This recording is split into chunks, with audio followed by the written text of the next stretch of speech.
Okay, everybody, here we go. Last album of the Black Sabbath triple shot. If you've read the thing on the side, you already know what it is. Here we go. 13. The last review, I covered Never Say Die, Ozzy's last album. This was Ozzy's much awaited return to Black Sabbath. Fuck. Now, there is a reason I am going from this album to this album. All right, if you're one of my regular viewers and you watch in the continuous sequence, there are actually songs on here that very much remind me of that album. Now, this album is honestly a disappointment, but it is a disappointment because, well, it's too cliche. It. You can tell Ozzy wanted too much say. Ozzy wanted too much control. I'm not going to complain about the fact that Bill Ward's not on this album. I'm okay with the fact that Bill Ward is not on this album, only because the drumming that is on this album is fantastic. I can't remember the name of the dude that does the drumming. I don't remember. I'm not a fan of the fact that they weren't just going to do it old school style with Bill Ward and, everybody got equal credits. I think Sharon Osbourne had a lot to do with that because everybody thinks, well, you just need Ozzy to make a Black Sabbath. Well, yeah. Anyways, drumming is phenomenal on this album. Okay, I really dig the drumming on the album. It's really good. There's no complaints there, and the way the drumming is throughout the entire album, it definitely you can still feel that vibe where they wanted that Bill Ward-esque vibe in there, and that's cool. So we got the drum part out of the way. And just take that for every song, okay? The rest of it sounds like Ozzy through the late 90s into the early 2000s. There are definitely a few songs on here I really do enjoy. But okay, so the album opens up with End of the Beginning. It's like they were trying to rewrite Black Sabbath, the song Black Sabbath.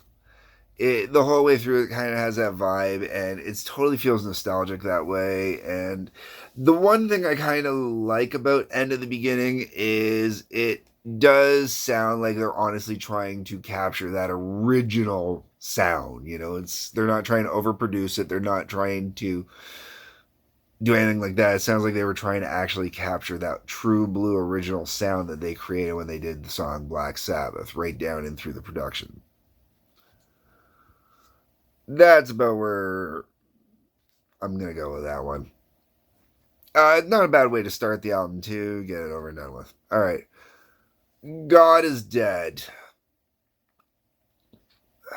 This is very much, to me, an Ozzy song. It definitely would have sounded a lot better on it. I recently covered Osmosis. This song sounds like it should have been on Osmosis or was a hangover kind of from the lyrics were a hangover from that time period. It didn't feel like it was meant as a Black Sabbath song. Then we get into Loner. Loner to me is them redoing Johnny Blade. It totally has that vibe and feel to it.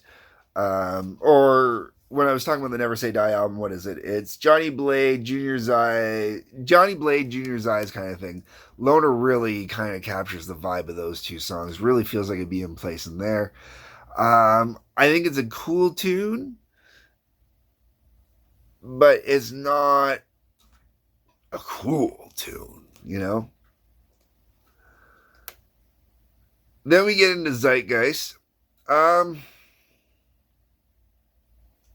Meh. It's a good album track. That's about it. Age of Reason. Once again, that was totally like Zeitgeist, Age of Reason are totally Aussie kind of songs at the time. Live Forever.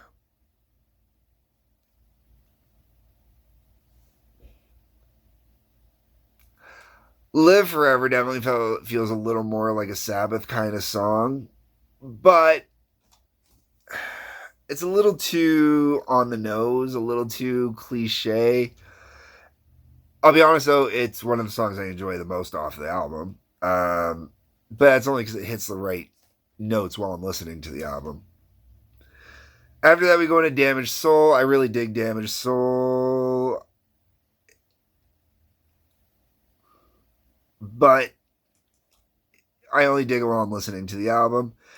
And then the first disc on here ends with Dear Father. Now, I know there was two variations of this, and I can't remember if the two variations was a first disc, second disc, so I've actually got a bonus disc on here, or if it was how exactly it was. Dear Father is an interesting way to end the album.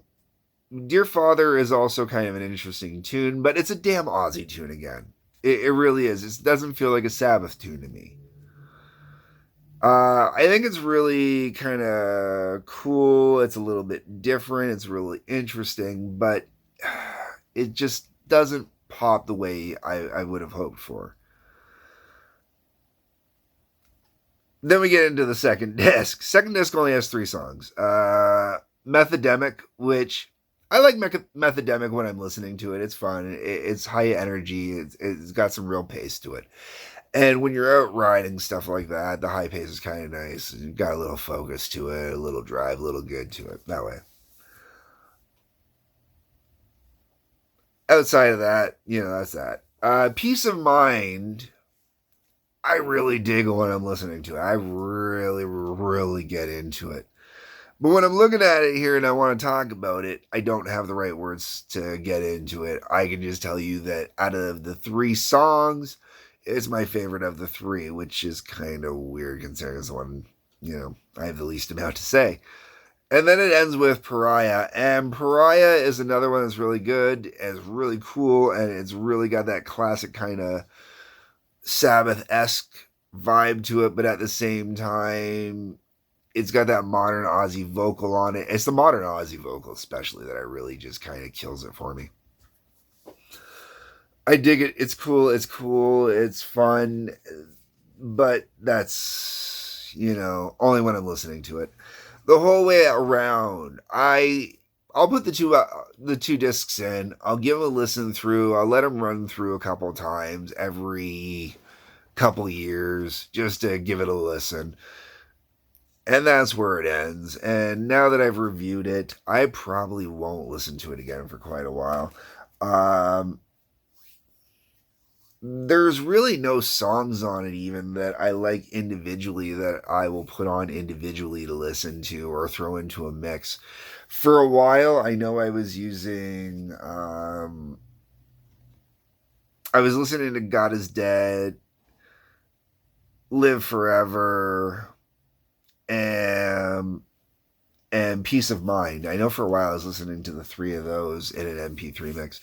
And then they went out of the mix because I ended up skipping them half the time. I found they're just not the Sabbath songs I wanted to hear. And it's just, in the long run, it's not the Sabbath album I was really hoping for. I know I was really excited. I know I really enjoyed it when I first got it and first listened to it. But now that time has gone on and novelty is kind of worn off. That's really what it is kind of novelty. It was Sabbath got back together. Ooh, great. I hear that they're talking about trying to do one more album. And I really hope that they do one more album. And I really hope that they do it the old way, not the new way. I really hope that they truly try and capture classic Black Sabbath in a modern era as opposed to just trying to redo the old stuff. That's really what this album feels like. It feels like they just went, well, this is the old mold. Let's use the old mold, and we'll expand on it. And we'll extrapolate on the stuff that people say they love, and that's what it feels like. It feels like the album was really created just to try and appease the fans, but because they try so hard to appease the fans, it doesn't. Uh, my views, anyways. So anyways, I don't even remember if I said it at the beginning or not, but my name is Christian Eschbach, and this has been one of my album reviews. Leave me your comments. Let me know what you think. Hit the like button, hit the subscribe button. Otherwise, peace, love, take care.